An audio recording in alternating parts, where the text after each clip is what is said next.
সুপ্রিয় দর্শক, স্বচ্ছতা ও জবাবদিহিতার মধ্য দিয়ে সুশাসন প্রতিষ্ঠার ব্রত নিয়ে আয়োজিত তথ্যভিত্তিক সচিত্র প্রতিবেদনমূলক অনুষ্ঠান শেষ কোথায় এর পক্ষ থেকে আমি সৈয়দ মাহমুদুল ইলা আপনাদের জানাই সাদর আমন্ত্রণ।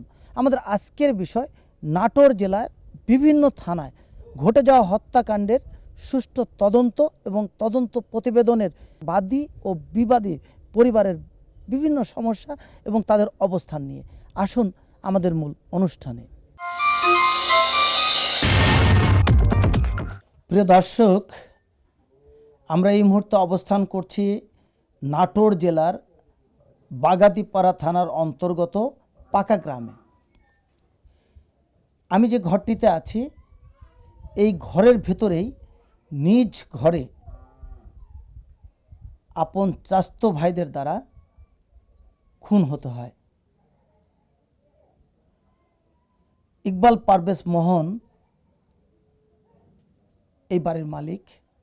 চাস্তো ভাইয়েরা তাকে এইখানে নির্মমভাবে খুন করে, এই যে আপনারা দেখতে পাচ্ছেন যে উপরে যে অংশগুলো আছে এর সাথে ওড়না দিয়ে বেঁধে ফেলে। কিন্তু বিষয়টি দেখে ফেলে মোহনের ভাই বউ এবং এলাকার আরও বেশ কিছু লোকজন। কিন্তু কেন, কি উদ্দেশ্যে তাকে এ ধরনের নির্মমভাবে হত্যা করা হলো? আসুন আমরা তার পরিবারের কাছে আসছি, আমরা তার পরিবারের মুখ থেকে শুনি তারা কেমন আছে বা কিভাবে তাদের জীবনযাপন চলছে এবং এই অবস্থার জন্য কারা দায়ী। আসুন আমরা আপনাদেরকে সেই স্থানে নিয়ে যাচ্ছি। প্রিয় দর্শক, আমরা কথা বলছি মোহনের ভাবির কাছে। কি নাম আপনার? আমার নাম মুসাম্মদ তানজিমা বেগম। আপনার দেবরের নাম কি? ইকবাল পারভেজ মোহন। তাকে কারা এবং কিভাবে মারলো?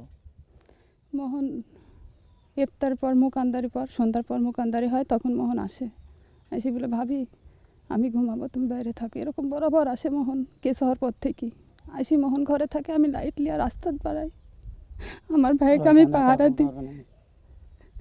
সেদিন কি সেরকম আমি এখানেই ছিলাম। কিছুক্ষণ পর ওরা আসে। কারা আসে? সান, লালন, লিটন, রতন, রব্বা। আসে ঘরে হাত দিয়ে দেখে যে ঘরে কিছু আসে, জিজ্ঞেস করে আমাকে যে মোহন আসছে বাড়িতে। কাছে না। তখন ঘরের দরজায় হাত দেওয়া দেখে ঘরে খিল দেওয়া, তখন কাছে যে ঘরে আছে বলে। এর মধ্যে চাঁদের আব্বা এসে বলে যে মোহনকে পালে মোহন জানে শেষ করে দে বলে চলে যায়। তখন চান যায় ঘরের দরজায় লাথি দেয়। চান, লালন, লিটন আর রতন আমাকে এখানে এই জায়গাটা ধরে আটকায় রাখে। তখন ওরা ঘরে ঢুকি মোহনে কিভাবে হত্যা করলো জানি না আমি। পরে আমি চিৎকার করে ওখানে যে তোরা কে কোথায় আছিস, আমার মোহনের বাসা। আমি বেশি জোরে করতে পারিনি, সামান্য। তখন ওরা আমি যে মোহনের বাঁচানোর জন্য ঘরে উঠবো এরকম চেষ্টা করি, আমাকে উঠতে দেয়নি। তখন মোহনের শেষকে ধরো দিকে চিৎকার করতেছে। এখানে আমার শান্ত, আমার স্বাস্থ্য দেবর আসতে দেখি, শুনতে পাই যে আমার চিৎকার। তখন আর দৌড়ে আসে। ভাবি কি, তখন ওরা ঘর থেকে বাইরে হয়ে যায়। ওরা দেখতে পায় শান্ত। তখন দুই ভাই নন্দে দেওয়ারে যায় ঘরে দরজা দিয়ে ঘর দরজা দিয়ে ভিড়ায়নি, ধাক্কা দিয়ে দেখি যে আমার মোহন চলতেছে। সেই অবস্থায় আমার মোহনের আমরা দুজন নামাইছি। কথা বলছি মোহনের বড় ভাইয়ের সাথে। আপনার ভাই কি করতো? আমার ভাই কম্পিউটারের দোকান ছিল, আর আমার সম্পত্তি মানে সমস্ত জমি আমার ওই ছোটো ভাইটার চার্জে। ওই দেখাশোনা করে আর কম্পিউটার চালায়, এভাবে চলে স্যার। ওকে বিয়ে শাদী করেছিল? হ্যাঁ, বিয়ে শাদী করেছিল, একটা ছেলে, 2 বছর বয়স স্যার। ওরা কোথায় আছে এখন? ওরা স্যার ওই মোহন মারা যাওয়ার পরের দিন ওদের বাপ মা চাচাকে ডাকি ওদের হাতে তুলে দিয়েছে যে আমরা তখন শোকে কাতর, তার রোনায় ওকে খাওয়া পড়ার একটা বিষয় আছে, তা আমরা কীভাবে তোমাকে দেখাশোনা করবো, তাহলে আপনাদের হাতে তুলে দিচ্ছি, একটু রাখেন, তারপরে একটা বিধি ব্যবস্থা হবে। মানে তারও সম্পত্তি নেই, যেহেতু সম্পত্তিগুলো ভাই বোনের সবার, উনি আরও বেশি কিছু খাইছে, তাহলে সম্পত্তি থাকলে তো সম্পত্তি নিয়ে সে চলতে পারতো। এই হিসাবে ওদের হাতে তুলে দিয়েছে স্যার। এখন কোথায় রাখিছে এটা আমরা আর বলতে পারছি না স্যার। এখানে আছে মোহনের ভাস্তি, আমরা তার সাথে কথা বলছি। চাচাকে কারা মেরেছে জানো? চাঁদ, লালন, লিটন, রতন। আর ওর বাবা কয়েছে যে হচ্ছে ওকে জীবনকাল মানে শেষ করে দেয়। আমরা কথা বলছি এই মামলায় যিনি দায়িত্বরত আয়ু আছেন তার সাথে। কি নাম আপনার? মোহাম্মদ হাবিবুর রহমান, এসআই। এই মামলা তো তদন্ত আপনি করছেন, জি, আসামি গ্রেপ্তার করতে পেরেছেন? আমি প্রিন্সিপাল রিকোয়েস্ট লালনকে গ্রেপ্তার করেছি, বর্তমানে জেল হাজতে আটক আছে। আমরা এখানে পেয়েছি বাগাতিপাড়া থানার অফিসার ইনচার্জ মোহাম্মদ আমিনুল ইসলাম সাহেবকে। আমরা তার সাথে কথা বলছি। এই যে এইখানে যে মোহনকে মেরে ফেললো বা এই ধরনের ঘটনাটা আপনারা কখন জানতে পারলেন?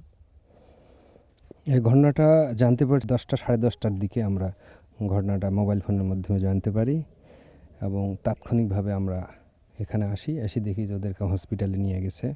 ওই মোহনকে হসপিটালে নিয়ে গেছে।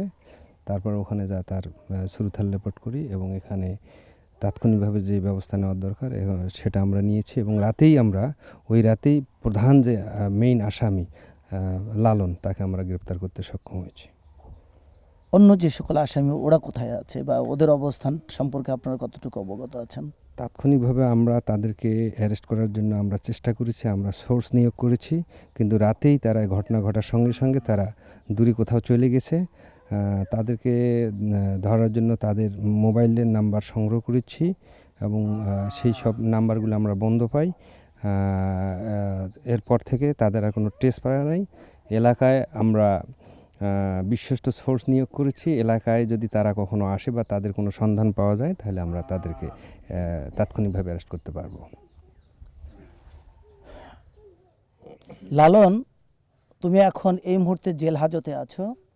তোমাকে উদ্দেশ্য করে বলছি, তুমি দেখো সামান্য সম্পত্তির জন্য আজকে তুমি তোমার আপন চাস্তো ভাইকে মেরে ফেলেছো। আজকে কি জেলখানায় বসে সামান্যতম অনুভূতিও তোমাদের ভিতরে জাগে না যে তোমরা কি করেছো?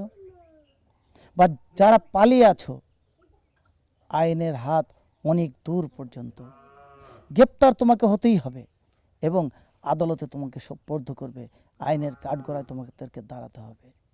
সেদিন খুব বেশি দূরের নয়। প্রিয় দর্শক, আমরা এসেছি এই মহান হত্যাকাণ্ডের সাথে জড়িত যে পরিবার। আমরা এখানে পেয়েছি যে লালন, সেই লালনের মাকে। আমরা তার সাথে কথা বলছি। কি নাম আপনার? সকিনা। আচ্ছা, আপনার ছেলে তো লালন, যে সে এখন কোথায় আছে? জেলে। এই যে আপনার সন্তান জেলে আছে, কেন আছে? কেস করেছে মানুষ, মিথ্যা কেস দিছে, দিয়া কেসে আছে। কি মার্ডার কেস?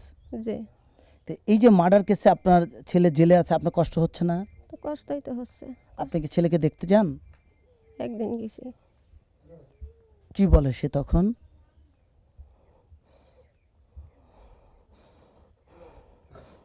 কি বলে বলেন?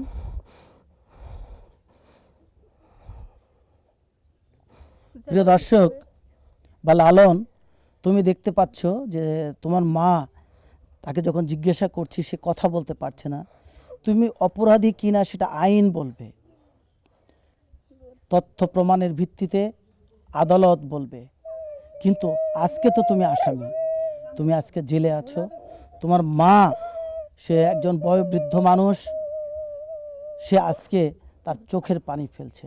কি নাম আপনার? আমার নাম সাবিনা। কি হয় লালন আপনার?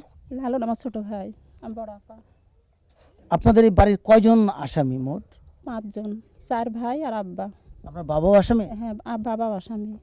তে এখন কয়জন গ্রেপ্তার হয়েছে? লালন হয়েছে, শুধু লালনই হয়েছে? লালনই হয়েছে। লালনকে দেখতে গেছেন কখনো? লালনকে একদিন দেখতে গেছি। জেলে আপনি যখন দেখতে গেছেন আপনার কষ্ট হয়নি? কষ্ট তো হয়েছে, বোন ভাইকে দেখতে গেলে কষ্ট হবে না? কষ্ট তো হয়েছেই, ভাই কষ্টে আছে। এখানেই আমরা পেয়েছি লালনের ভাবিকে। আমরা তার সাথে কথা বলছি। কি নাম আপনার? রবিনা। আপনার স্বামীও কি এই মামলায় আসামি? হ্যাঁ।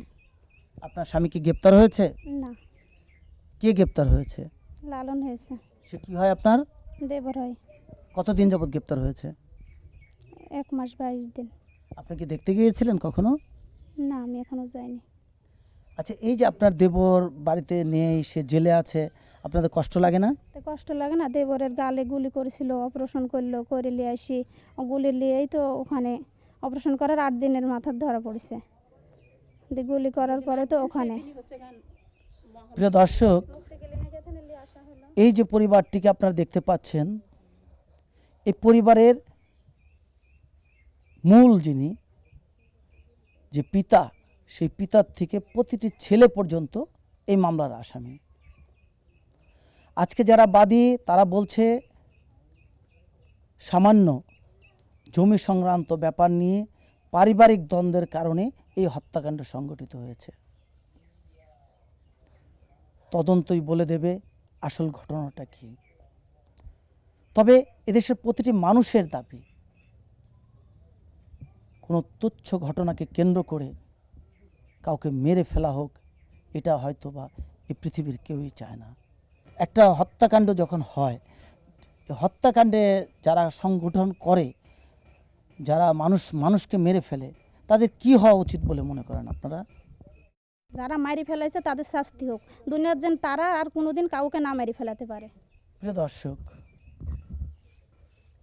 এই হচ্ছে প্রতি মানুষের দাবি।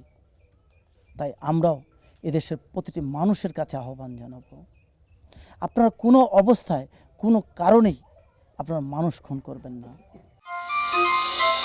আমি এই মুহূর্তে অবস্থান করছি নাটোর জেলার সিংড়া থানার অন্তর্গত শেরকুল বাজারের ঠিক পূর্ব পাশে। আপনারা যে হাইওয়ে রোডটি দেখতে পাচ্ছেন, এটা নাটোর থেকে বগুড়ার দিকে চলে গিয়েছে। ঠিক এই রাস্তার ধারেই একটি ঘটনা ঘটে যায়। কি ঘটেছিল সেই দিন? মোহাম্মদ রাকিবুল ইসলাম সেন্টু, এই রাকিবুল ইসলাম সেন্টুকে কে বা কাহারা মেরে রাতের অন্ধকারে হাত পা রশি দিয়ে বেঁধে, গলায় গামছা দিয়ে টেনে ঠিক এই রাস্তার ডান পাশে ফেলে রেখে যায়। যে স্থানটিতে তাকে ফেলে দেওয়া হয়েছিল, আমরা আপনাদেরকে সেই স্থানেই নিয়ে যাচ্ছি। সেইখানে সেই সময় দায়িত্ব পালন করেছেন সিংড়া থানার সাব ইন্সপেক্টর। আমরা তার সাথে কথা বলছি। কি নাম আপনার? আমার নাম ইসাই মোহাম্মদ মোজাম্মেল হক। আচ্ছা, আপনারা এখানে কি পেয়েছিলেন? আমি এখানে লাশ ভাসমান অবস্থায় দেখতে পাই। তারপর এখানকার উপস্থিত জনগণের সহায়তায় লাশটাকে তুলে উপরে নিয়ে তার পকেটে এ সকল কাগজপত্র এবং তার এই হাতে পরা আংটি, ঘড়ি, এগুলো চাবি, এগুলো পাই। পাওয়ার পরে তার এই আইডি কার্ডে তার ঠিকানা এবং ছবি দেখতে পাই। এটাকে এই ঠিকানা সংগ্রহ করে তাকে দেখা যায় যে সদর থানায় তার বাড়ি। সদর থানাকে অবগত করলে সদর থানা এই ঠিকানা অনুযায়ী তার পরিবারকে খবর দেয়। যথারীতি মামলা হয়ে যায়। মামলা তার বাবা করেন, কিন্তু কাউকে তারা আসামি করতে পারেনি। অজ্ঞাতনামা আসামিদের সন্ধানে সিংড়া থানা মামলা করেন। পরবর্তী পর্যায়ে এটি এক পর্যায়ে ন্যস্ত হয় নাটোর ডিবির কাছে। নাটোরের ডিবি এই মামলাটির তদন্ত ভার গ্রহণ করেন। প্রিয় দর্শক, আমরা পেয়ে গেছি বর্তমানে এই হত্যাকাণ্ডের তদন্তে যারা দায়িত্ব পালন করছেন এমন কয়েকজনকে। সেই সাথে বর্তমানে এই মামলার আয়োজনী তাকে, আমরা তার সাথে কথা বলছি। কি নাম আপনার? কৃষ্ণমোহন সরকার। এই যে এখানে যে লাশটি পাওয়া গেল, তো ক্রুবিহীন একটি লাশ এবং এজাহারেও কোনো অজ্ঞাতনামা আসামি, আপনারা কিভাবে এই অল্প কয়েকদিনের মধ্যে এই মামলাটির আসামিদের শনাক্ত করতে সক্ষম হলেন? এই মামলাটি সুষ্ঠু তদন্তের স্বার্থে ঊর্ধ্বতন কর্তৃপক্ষ আমাদের সংস্থার উপর দায়িত্ব দেন, স্পেশালি আমার উপরে। আর আমার দক্ষ সতীর্থ এসআই সৈকত হাসান, সে আমাকে যথেষ্ট সময় দিয়েছেন। এই মামলাটির প্রথম ক্লু আমরা যেটা পাই সেটা হচ্ছে যে ডিসিস্ট সেন্টু, যাকে মেরে ফেলা হয়েছে, ও রাজশাহী পাওবিতে এক্সটেনশন ওভারসিয়ার পদে চাকরি করত। তো তার 2-3 জন বন্ধু মিলে তারা চারঘাট থানার ক্ষুদির বটতলা নামে একটা জায়গাতে, সে ফেন্সিডিল অ্যাডিক্টেড থাকার কারণে ফেন্সিডিল খেতে যায়। ওইখানে বসবাসকারী তার এক পূর্ব পরিচিত বন্ধু রানা নাম, সে রানাকে ডেকে নিয়ে তার আদার্স ফ্রেন্ডদের সাথে পরিচয় করে দিতে গিয়ে সেই সার্কেলের একজন, যার নাম ছিল কাফি, এই নামটি ছিল ছদ্মনাম, সেই কাফি সে এসিআই ফুড প্রোডাক্ট নামে একটি কোম্পানিতে চাকরি করে। তার ওই ভিজিটিং কার্ডটা রানাকে দিয়ে সে ফার্স্ট ইন্ট্রোডিউস হয়ে আসে। পরে সেই কার্ড থেকে আমরা ফার্স্ট ক্লু পাই, সেখান থেকে এসে আমরা এই মামলার মূল রহস্য উদ্ঘাটন করি, যেটাতে ওই কারেই সেদিন ছিল হত্যাকারীরা। সেন্টুকে কনভিন্স করে নিয়ে আসা হয় নাটোরের দিকে।